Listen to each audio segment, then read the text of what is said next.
Hello student, welcome back on our YouTube channel Math Concept Coaching. Today we are going to do exercise 1.2 of R.D. Sharma class 9th. The first question is express the following rational numbers as decimals. Question number 1 and 2. 1 and 2 express the following rational numbers as decimals. ये जो 1 और 2 दिया हुआ है ना, इसको decimals में convert करना है. जी आप बिल्कुल जानते होंगे, सिंपल तो है सर, डिवीजन कर देंगे डेसिमल में निकाल लेंगे. बिल्कुल डिवीजन करके हम आंसर निकाल सकते हैं, लेकिन मैं आपको कुछ ऐसे ट्रिक्स भी बताऊंगा जिससे आप आसानी से निकाल सकते हैं, आपको प्रॉब्लम नहीं होगी. चलिए, तो क्वेश्चन नंबर 1 में है 42 अपॉन 100. 42 अपॉन 100. जी हाँ, तो आप इसको 100 से डिवीजन कर दीजिए, एकदम एक्यूरेट आंसर आएगा. चलिए मैं सिंपल ट्रिक बताता हूं, इसको किस तरह से करेंगे. 42 अपॉन 2, जब भी डिनोमिनेटर 1 0 0, दैट मीन्स अगर 10 हो, 100 हो, 1000, 10,000, लाख, करोड़ ये हो, तो इसको सिंपली हम आसानी से देख के आंसर पता लगा सकते हैं. तो यहाँ पे क्या है, 100. How many zeros are there in 100? How many zeros are there in 100? 100 में कितना zeros होता है जी? 100 में 2 zeros होता है. तो ऊपर जो न्यूमरेटर है इनका, हम सिंपली न्यूमरेटर को लिख लेंगे 42 लिख दिया ना. चलिए अब हम कैसे आंसर निकालेंगे. ये 2 zeros है, 2 डिजिट के बाद क्या देना है, पॉइंट दे देना है. तो यहाँ से इधर से जब भी काउंट करेंगे इस साइड से 1 2, ये 2 डिजिट. इसके बाद हमको क्या देना है, ये पॉइंट दे देना है, डेसिमल दे देना है. चलिए अब इसको, ये आंसर आपका हो गया, और आप चाहे तो इसको 0 भी लगा सकते हैं, 0.42. Okay, let's go to the another question. The question is 327 upon 500.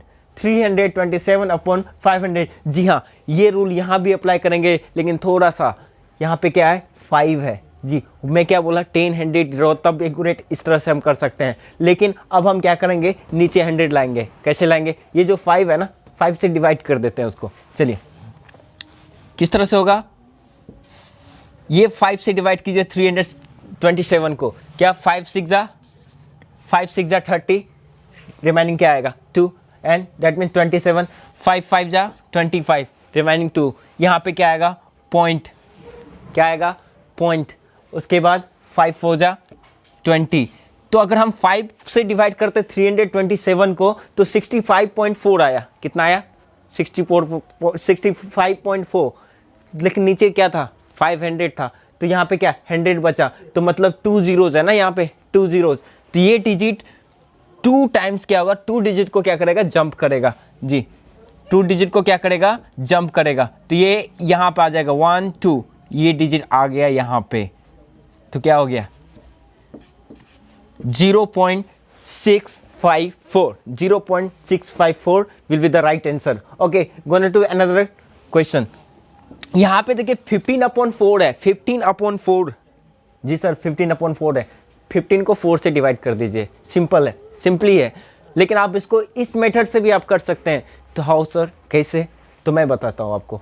15/4, 4 को ना 100 बना दो. कैसे, 4 को कितना टाइम्स में करोगे तो 100 हो जाएगा. जी ऑफ कोर्स, 4 को अगर हम 25 टाइम्स कर देते तो क्या हो जाएगा, 100 हो जाएगा. 25 4 जा क्या हो जाएगा, ये 15/4 है. ऊपर भी 25 से मल्टीप्लाई कर दो और नीचे भी कर दो. कितना हो गया, 425 times, that will be 100. That will be 100. And 25 multiplied by 15 times, मतलब 15 times 25, what will be, that will be 375. 375. no, it is as this form, इस फॉर्म जैसा आ गया. चलो इसका क्या हो जाएगा आंसर, यहाँ पे 2 times 0 है, 3.75. 3.75 will be the right answer, will be the right answer. Okay, and the question number 2 is same as question number 1. The first is 2/3. First is 2/3. Simply क्या करेंगे, आप इसको डिवाइड कर देंगे. क्या करेंगे, डिवाइड कर देंगे. जी हाँ, यहाँ कोई ट्रिक्स नहीं लगेगा, सिंपली आप डिवाइड कर दिए. 2/3. 2 को आप डिवाइड कीजिए, 2 को आप डिवाइड कीजिए 3 से.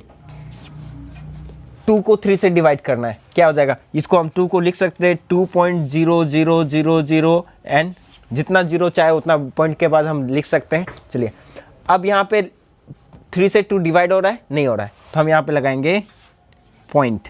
क्या लगाएं? पॉइंट। अब क्या आ गया? अब हम जितना चाहे उतना डिजिट ले लेते हैं।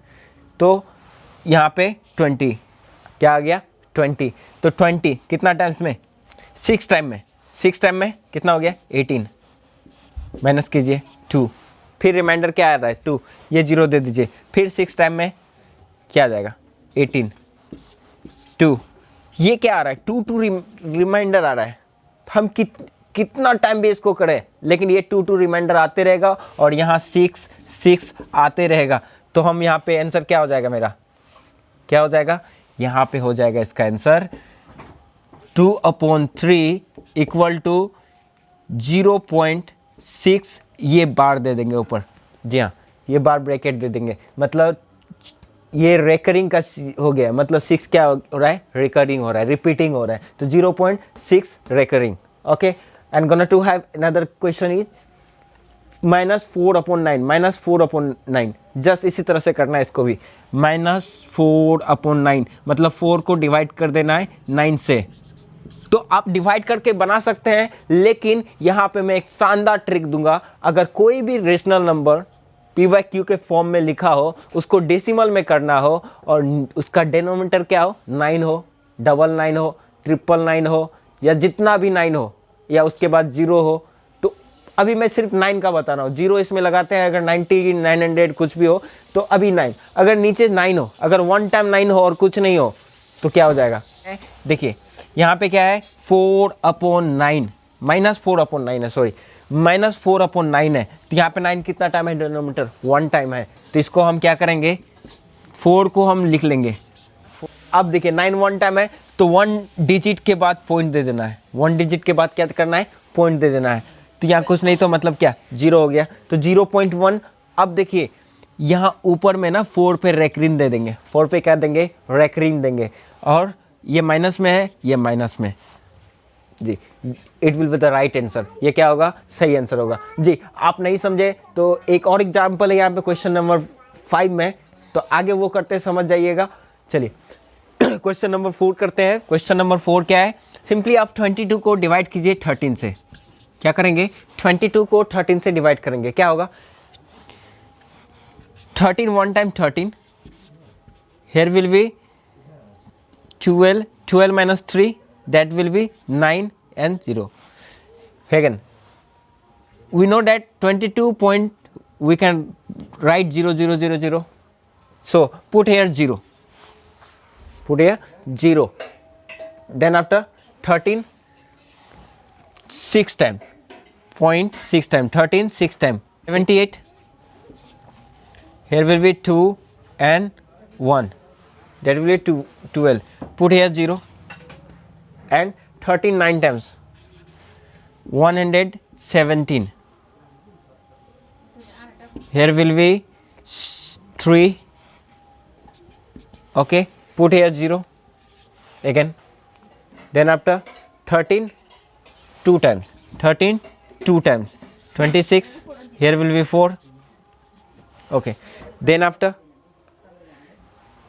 we can put 0 here again, and 13 3 times, 39, 13 3 times, 39. Here will be 1.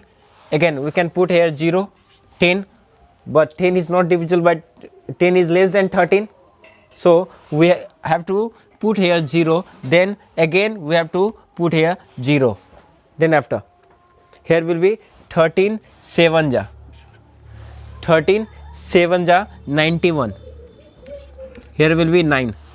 So you can -22/13 will be 1.692307 or recurring. 1.692307 will be the right answer. Okay, going to the next question, that is question number 5. 437/999। जैसा मैंने इस पहले बता चुका हूँ, इसमें simple वही trick यहाँ पे यूज करना है, डिवीजन करने की जरूरत नहीं है। देखिए क्वेश्चन नंबर 5 को यहाँ लिख ले रहा हूँ मैं। क्या है क्वेश्चन? 437 अपॉन 999। जी, अब 999 से इसको आप डिवाइड करेंगे तो काफ़ी टाइम लगेगा कि नहीं? तो आप डिवीजन करके इसका आंसर निकाल सकते हैं, लेकिन मैं एक सिंपल ट्रिक बताता हूँ, बहुत ही आसानी से इसका आंसर निकाल सकते हैं। क्या होगा? आप जो न्यूमरेटर है ना, आप न्यूमरेटर को लिख लीजिए 437। न्यूमरेटर क्या है? 437। मैं क्या किया यहाँ पे? 437 लिख लिया। चलिए, अब यहाँ पे 9 कितना टाइम्स है? 1 2 3 3 टाइम्स 9 है। डिनोमिनेटर में कितना टाइम्स 9 है? 3 टाइम्स 9 है। तो 3 डिजिट के बाद हम क्या करेंगे? डेसिमल्स देंगे। 1 2 3 3 डिजिट के बाद क्या किया? हम डेसिमल्स दे दिए यहाँ पे। तो क्या हो गया? 0.437। जी, ये अभी आंसर नहीं हुआ, और हम क्या करेंगे? यहाँ पे रेकरिंग देंगे। ये 437 क्या होगा? रिपीटिंग होगा। जी हाँ, आप डिवीजन करके देखिए, 437 क्या होगा? रिपीटिंग होगा, कहीं ख़त्म नहीं होगा। चलिए, अगर इसमें प्रॉब्लम है और सिंपल ट्रिक के लिए अगर आप वीडियो चाहते हैं तो आप कमेंट सेक्शन में ज़रूर लिखें। मैं एक एक कमेंट्स ध्यान से पढ़ता हूं, और मैं इसके लिए सेवरेशन क्लास करूंगा, और उसमें सारा ट्रिक जो यूज़ करते हैं नॉर्मल क्लास 9 में वो सारा बताएंगे। चलिए, नेक्स्ट क्वेश्चन क्या है? नेक्स्ट क्वेश्चन है 33/26। 33/26 33/26। जी, आप इसको भी 26 से डिवाइड कीजिए 33 को। यहाँ पे जो आंसर आएगा वही होगा। मैं सारा क्वेश्चन कर दिया हूँ, सिर्फ ये क्वेश्चन आपको दिया हूँ, आप करके कमेंट बॉक्स में इसका आंसर जरूर लिखें। चलिए पढ़ते हैं question number last question of exercise 1.2। The question is look at the, एक मिनट मैं पहले बता दूँ, क्वेश्चन बहुत लॉन्ग है। क्वेश्चन क्या है? बहुत लॉन्ग है, लेकिन आंसर इसका बहुत ही छोटा है। जी हाँ, मैं जैसे बताया था, मैथ का ना बुक मोटा होता है, वो भारी होता है, लेकिन पढ़ना बहुत ही आसान है। उसी तरह ये क्वेश्चन भी है, देखने में इतना बड़ा लग रहा है, लेकिन है क्या? कुछ नहीं है। और बाकी इससे जो पहले क्वेश्चन आंसर किया ना, उससे भी छोटा है, कुछ नहीं करना है। चलिए, क्वेश्चन क्या है पहले समझ लेते हैं। क्वेश्चन है look at the several examples of rational numbers in the form of P by Q where Q not equal to 0। मतलब कुछ सेवरल एग्जांपल्स आपको देखने बोला जा रहा है। उसके बाद कह रहा है कि कौन सा? रेशनल नंबर का, जो रेशनल पी वाई क्यू के फॉर्म में हो और क्यू क्या हो? 0 नहीं हो। Where P and Q are integers, P and Q integers होना चाहिए with no common factors other than 1। तो क्या बोल रहा है? P और Q क्या होना चाहिए? इंटीजर्स होना चाहिए, और उन दोनों का कॉमन फैक्टर नहीं होना चाहिए। 1 को छोड़ के कॉमन फैक्टर नहीं होना चाहिए, मतलब उसका प्राइम फैक्टर्स होना चाहिए। Okay, and having the terminating decimals representation, उसका जो अगर मान लीजिए उसको डेसिमल में रिप्रेजेंट करेंगे, डेसिमल में एक्सप्रेस करेंगे, तो क्या होना चाहिए? टर्मिनेटिंग होना चाहिए, नॉन टर्मिनेटिंग नहीं होना चाहिए, टर्मिनेटिंग होना चाहिए। तो अब मेन क्वेश्चन यहाँ स्टार्ट होता है, can you guess what property Q must satisfy? मतलब उसका जो डिनोमिनेटर होगा क्या सेटिस्फाई करता है, कौन सा प्रॉपर्टी लगता है वहाँ पे? जी हाँ, तो हम लोग ऑलरेडी जानते हैं, अगर कोई भी rational number P by Q के फॉर्म में है, कोई भी रेशनल, एक एग्जांपल ले लेते हैं 2/5 पी वाई क्यू के फॉर्म में है। हम देखते हैं क्या है, अगर आसानी से पता लगाना है टर्मिनेटिंग है कि नॉन टर्मिनेटिंग है, तो हम एक प्रॉपर्टी यूज करते हैं। वो कौन सा प्रॉपर्टी है मैं बता दे रहा हूँ। एक और एग्जांपल लेते हैं 2/3। आप देखिए 2 को 5 से डिवाइड कीजिए ना, 2 को, तो ये क्या होगा? टर्मिनेटिंग होगा। क्या होगा? टर्मिनेटिंग होगा। देख लीजिए क्या होता है, कितना हो जाएगा? 0.4। इसको डिवाइड कीजिए, 2 को 3 से डिवाइड कीजिए, क्या होगा? That will be 0.666 and so on. ये 6 रिपीट हो रहा है, ये क्या? नॉन टर्मिनेटिंग है। तो आप बहुत सारे एग्जाम्पल देख सकते हैं, क्वेश्चन क्या कर रहा है, आपको एग्जाम्पल देखने तो आप बुक में जाके एग्जाम्पल देखिए। लेकिन मैं बता दूं क्या यहाँ पे हो रहा है, यहाँ पे एक प्रॉपर्टी काम कर रहा है। हम बिना डेसिमल में किए पता लगा सकते हैं कि वो टर्मिनेटिंग होगा कि नॉन टर्मिनेटिंग होगा। कि अगर डिनोमिनेटर का फैक्टराइजेशन क्या होना चाहिए? 2 and 5 का पावर्स होना चाहिए, 2 and 5 का, या तो ओनली 2 का पावर्स होना चाहिए, या ओनली 5 का पावर्स होना चाहिए या दोनों का पावर्स होना चाहिए। अगर दोनों का पावर्स है उसका फैक्टराइजेशन, तो वो क्या हो जाएगा, टर्मिनेटिंग हो जाएगा। अगर इस दोनों के अलावा या ये दोनों छोड़ के कोई और है तो वो क्या हो जाएगा, नॉन टर्मिनेटिंग हो जाएगा। जैसे तो इसका आंसर क्या होगा, ये इसका आंसर नहीं था, ये इसका आंसर नहीं था, मैं समझाने के लिए बोल दिया। तो इसका आंसर शॉर्ट है, prime factorization of Q must have only powers of 2 और 5 और बोथ। यस, लिख लीजिए आप, प्राइम फैक्टराइजेशन